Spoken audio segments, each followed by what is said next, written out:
El sonido del cristal rompiéndose contra el suelo de mármol resonó como un disparo en el silencio de mi mansión, pero no me moví, ni siquiera parpadeé. Mis ojos estaban clavados en la vieja fotografía Polaroid que había caído de la cartera de aquel muchacho, ese joven al que yo acababa de acusar de ladrón. Mis manos temblaban tanto que apenas podía sostener el papel amarillento. En la foto, una mujer joven, con el cabello revuelto por el viento y una sonrisa triste, sostenía a un bebé recién nacido envuelto en una manta azul barata. Esa mujer era yo, y esa manta... Esa manta tenía bordada una pequeña jota que yo misma había cosido con hilos de seda robados del costurero de mi madre hace 25 años. ¿De dónde sacaste esto?, susurré, mi voz quebrándose, sonando ajena a mis propios oídos. Sentí cómo la bilis subía por mi garganta. El aire en la habitación se volvió denso, irrespirable, oliendo a mi propio miedo y al costoso perfume de nardos que siempre usaba para ocultar mi ansiedad. El chico, Julián, me miró con una mezcla de terror y confusión, con esos ojos... Dios mío, esos ojos color miel que me habían perseguido en mis pesadillas durante 2 décadas. «Señora Renata, por favor, no llame a la policía», suplicó él, dando un paso atrás. «Esa foto es lo único que tengo de mi madre biológica. Me dijeron que murió en el parto, pero que guardó esto para mí». El mundo se inclinó sobre su eje. Mi madre, la impecable y aristocrática doña Estela, bajaba las escaleras en ese momento, con su bata de seda y esa expresión de superioridad eterna. Al ver la foto en mi mano, su rostro, generalmente una máscara de hierro, se desmoronó en una mueca de puro pánico. En ese instante supe que toda mi vida, cada segundo de los últimos 25 años, había sido una mentira construida sobre una tumba vacía. Para entender el horror de ese momento, tengo que llevarlos atrás. Tengo que contarles cómo una mujer que lo tiene todo, dinero, prestigio, una galería de arte en la zona más exclusiva de la ciudad, puede sentirse la criatura más miserable sobre la faz de la tierra. Me llamo Renata, tengo 48 años y, a ojos del mundo, soy la reina del hielo. Siempre impecable, siempre vestida de diseñador, con una copa de vino blanco en la mano y una sonrisa que no llega a los ojos. Dirijo la Galería Valois, un templo del arte moderno donde la gente rica viene a gastar fortunas para sentirse culta. Pero mi vida no siempre fue así. Hubo un tiempo en que yo era fuego, no hielo. Todo comenzó hace 25 años. Yo era la única hija de la familia Valois, una dinastía venida a menos pero obsesionada con las apariencias. Mi madre, Estela, era la generala de nuestra vida. Ella decidía qué ropa usaba, con quién hablaba y qué soñaba. Su plan era simple: casarme con algún heredero rico para salvar la mansión familiar que se caía a pedazos por las deudas ocultas. Pero cometí el error imperdonable de la juventud. Me enamoré. No fue de un príncipe azul, fue de Mateo. Mateo era el hijo del jardinero de la finca vecina. Tenía las manos siempre manchadas de grasa de motor porque arreglaba motocicletas viejas y olía a gasolina, a tierra mojada y a libertad. Cuando me miraba con sus ojos color miel, yo dejaba de ser la heredera Valois y me convertía simplemente en Renata. Nos veíamos a escondidas en el viejo invernadero abandonado al final de nuestra propiedad. Recuerdo el sonido de la lluvia golpeando los cristales rotos, el tacto áspero de sus manos en mi piel suave, la promesa de que huiríamos juntos a la costa en cuanto él juntara suficiente dinero. «Te sacaré de esta jaula de oro, Renata», me prometía, besando mis dedos uno por uno. «Construiremos una vida real, sin mentiras». Pero las paredes tienen oídos, y mi madre tenía espías. Cuando quedé embarazada, el mundo se me vino encima. Tenía 23 años, pero ante mi madre me sentía como una niña de 5. Recuerdo la tarde en que se enteró. No gritó. Eso hubiera sido humano. Simplemente se sentó en su sillón de terciopelo, encendió un cigarrillo largo y me miró como si fuera una mancha en su alfombra persa. «No permitiré que arruines nuestro apellido con el bastardo de un mecánico», dijo con una calma gélida que me heló la sangre. «Nos iremos a la finca del norte. Nadie sabrá nada. Dirás que tienes tuberculosis o fatiga crónica. Y cuando nazca el niño, lo daremos en adopción a una buena familia. Es lo mejor para todos». Lloré, supliqué, amenacé con huir, pero ella tenía el control. Mateo había desaparecido. Mi madre me dijo que le había ofrecido dinero para irse y que él lo había aceptado gustoso, riéndose de mi ingenuidad. «¿Ves, querida?», me dijo, mostrándome un recibo bancario falso. «Tu amor valía exactamente 50,000 pesos para él». Ese dolor fue peor que el parto. La traición de Mateo me rompió por dentro. Me dejé llevar como una muñeca de trapo.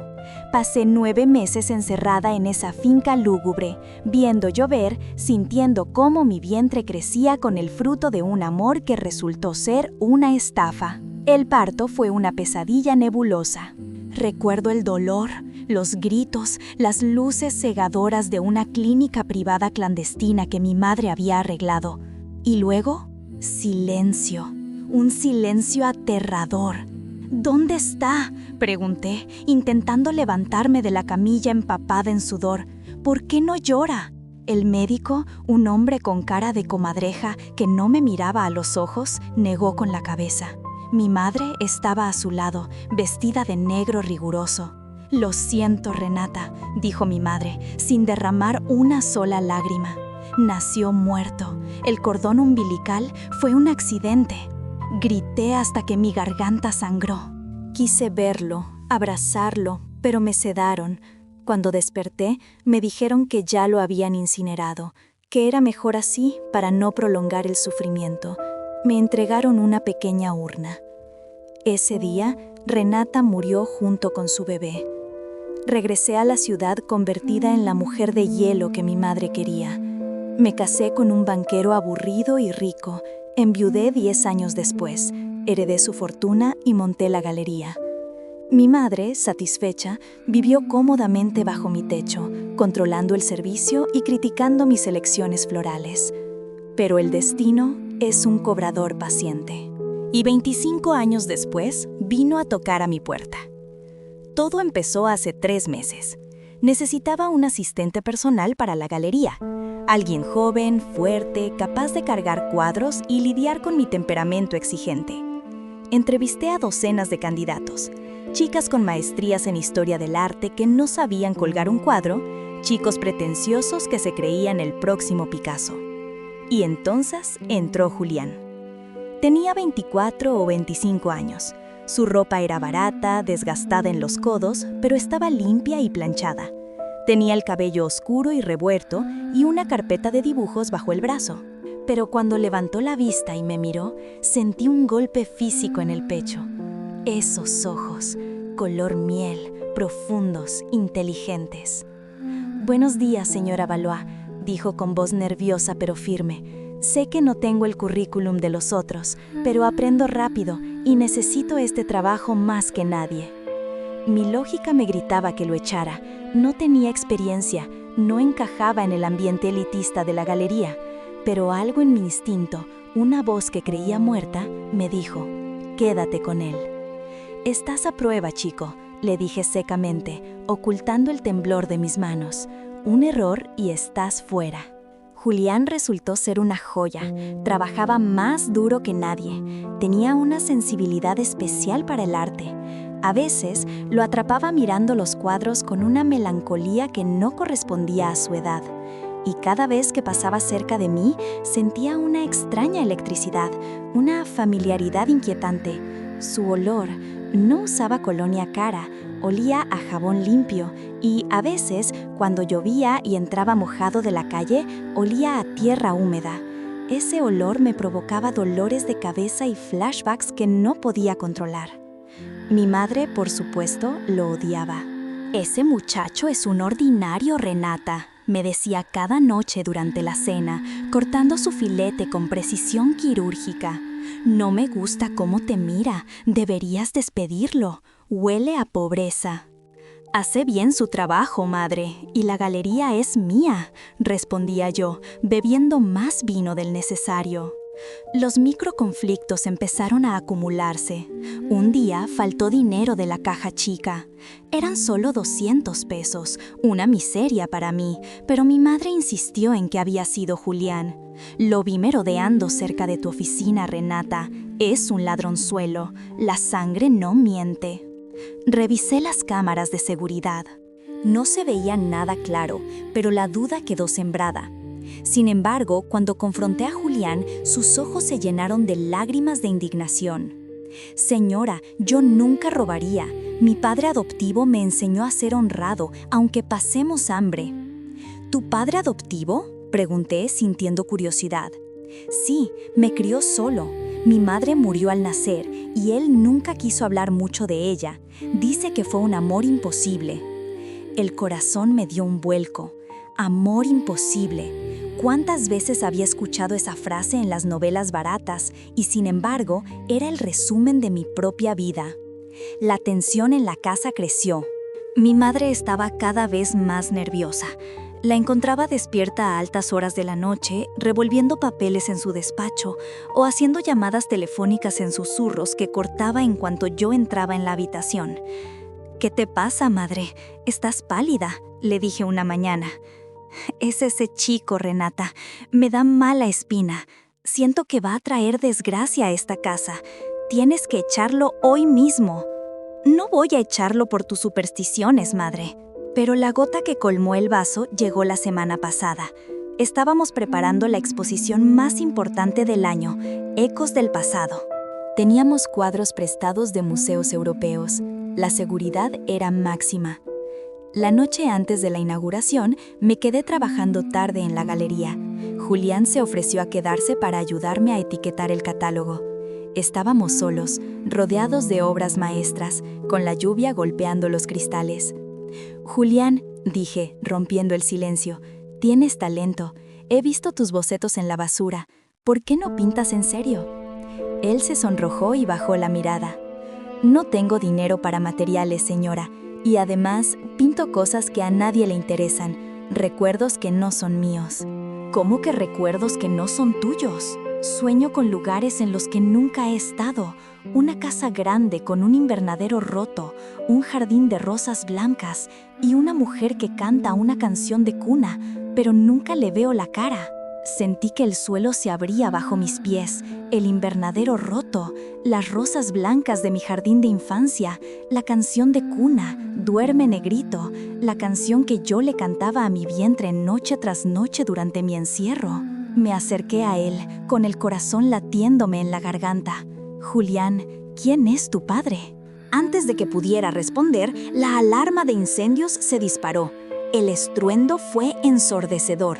Los aspersores del techo se activaron, empapando todo. Corrimos para salvar los cuadros. Fue un caos. Al día siguiente, descubrimos que faltaba una pieza pequeña pero valiosísima, un broche de diamantes del siglo XIX que iba a ser la pieza central de una subasta benéfica. Mi madre llegó a la galería antes que la policía. «¡Te lo dije!», gritó, señalando a Julián, que estaba empapado y temblando en una esquina. «Fue él. Aprovechó la confusión de la alarma para robar». «Yo no fui», gritó Julián. «Yo estaba ayudando a la señora Renata a cubrir los lienzos». «Revisen sus cosas», ordenó mi madre a los guardias de seguridad. Su voz tenía un tono histérico que nunca le había escuchado. Uno de los guardias agarró la mochila de Julián y la vació sobre el escritorio de cristal. Cayeron lápices, un cuaderno, una manzana y, envuelto en un pañuelo sucio, el broche de diamantes. El silencio fue absoluto. Julián miraba el broche como si fuera una serpiente venenosa. «Eso no es mío, alguien lo puso ahí», gritó desesperado, mirándome a mí. «Señora Renata, créame, por favor». Yo estaba paralizada. La evidencia estaba ahí. Mi madre tenía una sonrisa triunfal, cruel en los labios. «Llamen a la policía», dijo ella, «que se lleven a esta basura a la cárcel donde pertenece». «No», Julián se resistió cuando el guardia lo agarró. En el forcejeo, su vieja cartera de cuero cayó al suelo y se abrió. Y de ella se deslizó esa foto, la foto con la que empecé esta historia. Ahí estábamos, el guardia sujetando a Julián, mi madre bajando las escaleras de la galería. Habíamos ido a mi oficina privada para el interrogatorio. Y yo, sosteniendo la Polaroid que probaba que mi hijo no había muerto. ¿De dónde sacaste esto?, repetí, mirando a Julián. Me la dio la enfermera antes de morir, hace años, dijo Julián, llorando. Dijo que mi abuela la obligó a mentir, que mi madre no me quería, que me había regalado, pero la enfermera guardó la foto para que yo supiera que al menos una vez mi madre me tuvo en brazos. Me giré lentamente hacia mi madre. Estela Valois, la dama de hierro, estaba temblando. Se apoyó en la barandilla para no caerse. «Madre», mi voz era un susurro letal. «Dijiste que nació muerto». «Me diste una urna con cenizas». «¿De quién eran esas cenizas, madre? ¿De un perro? ¿De madera quemada?» «Renata, escúchame», empezó ella, su voz perdiendo toda su arrogancia. «Lo hice por ti. Eras una niña. Ibas a arruinar tu vida con ese mecánico. Tenía que salvarte». «¿Salvarme?», grité, y el grito salió desde las entrañas, un aullido de 25 años de dolor reprimido. «Me mataste en vida, me hiciste llorar a un hijo vivo, me hiciste creer que Mateo me había abandonado». «Él aceptó el dinero», chilló ella, intentando defenderse. «Él se fue». «Mentira». Una voz masculina y grave resonó desde la entrada de la oficina. Todos nos giramos. En la puerta estaba un hombre alto, con canas en las sienes, vestido con un traje sencillo pero elegante. Tenía cicatrices en las manos, pero su postura era de dignidad absoluta. Era Mateo. Mi corazón se detuvo. No lo había visto en 2 décadas, pero reconocería esa silueta en la oscuridad más profunda. «Mateo», susurré. «Hola, Renata», dijo él, con una tristeza infinita en los ojos. «Vine en cuanto Julián me envió el mensaje de que lo estaban acusando de robo». ¿Tú sabías que Julián estaba aquí?», pregunté, confundida. «Julián es mi hijo, Renata, nuestro hijo».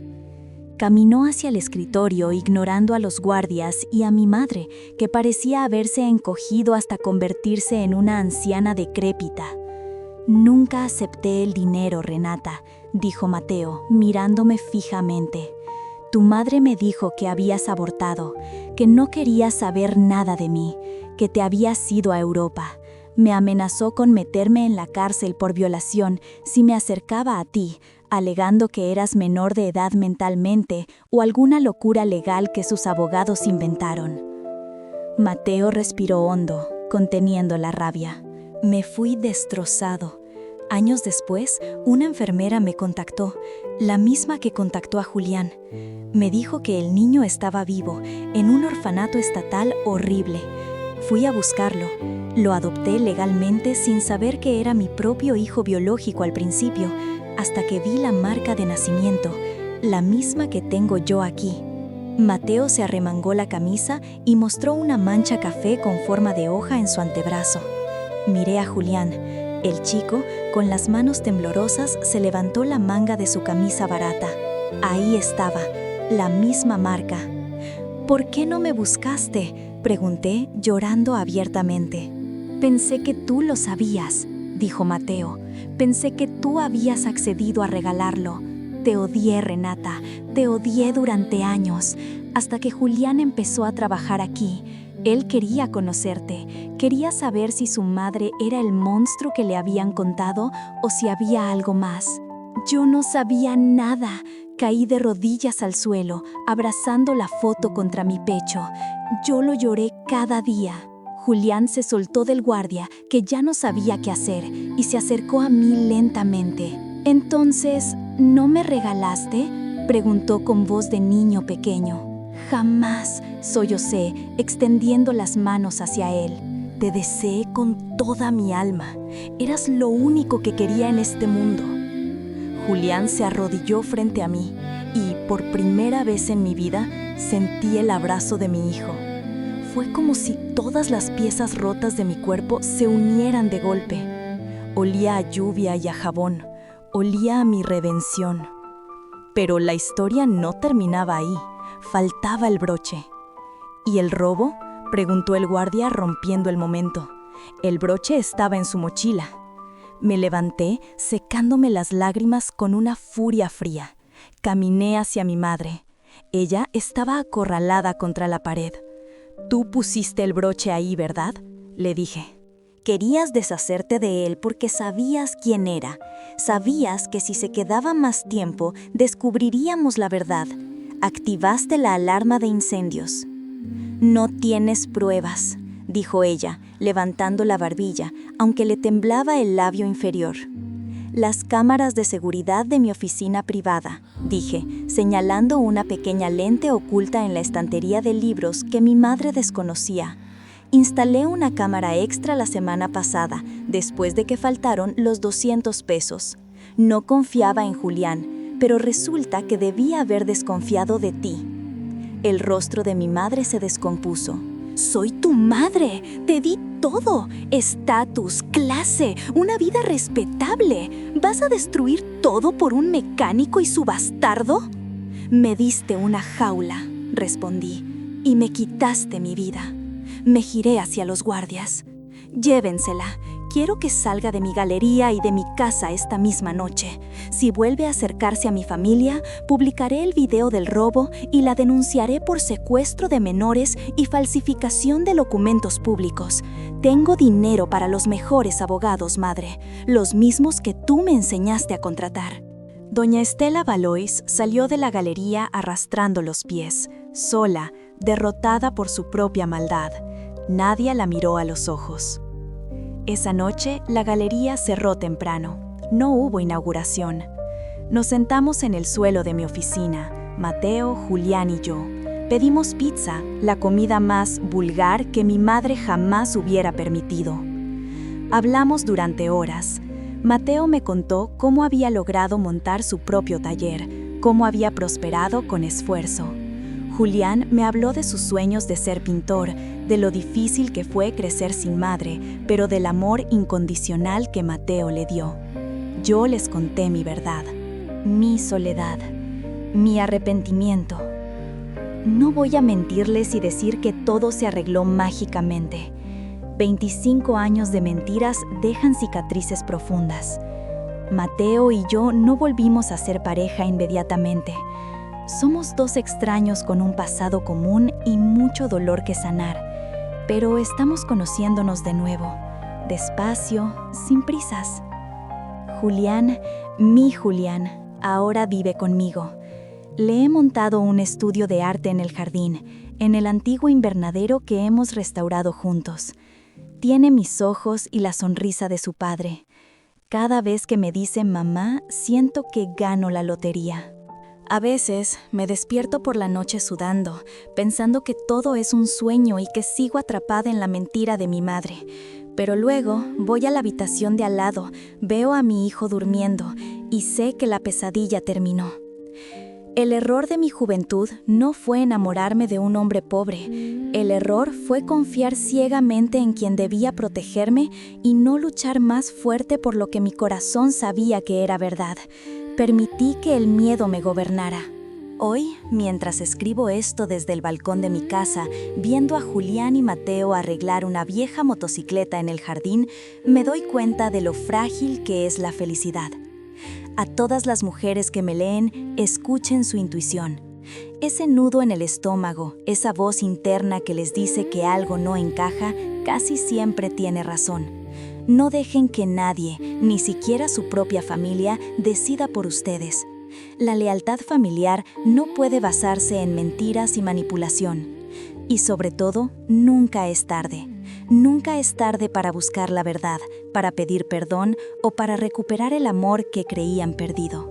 Los años pasan, sí, pero el amor verdadero, el de un hijo o el de una pareja, tiene una paciencia infinita.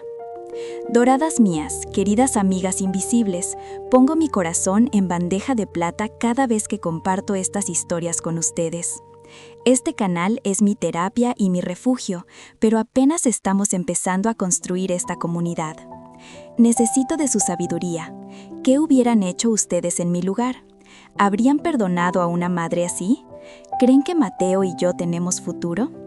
Escríbanme honestamente en los comentarios, los leo todos, uno por uno con una taza de té en la mano. Su opinión es mi brújula. Y si esta historia les hizo sentir algo, rabia, tristeza, esperanza, por favor apóyenme con una suscripción y un me gusta. Ayúdenme a que este círculo de confianza crezca. Gracias por estar ahí, por escuchar y por no juzgar. Las valoro inmensamente.